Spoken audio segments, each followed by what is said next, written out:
You okay, big guy? Close one, huh? I could have been killed. And not just me. What if he got the girls? This isn't a joke, Peter. I know. I'm sorry.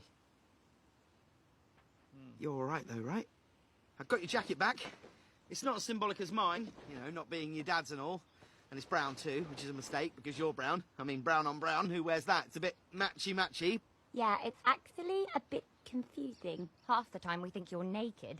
I just looked for the buttons, but then one time, it was your nipples. No, thanks to him. Look at him. Skinny bag of wet. Now turn around and drive us home, Eugene. Here's good.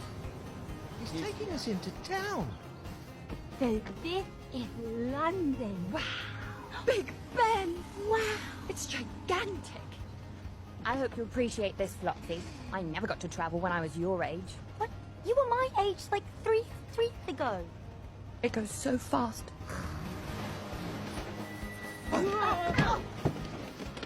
Whoa!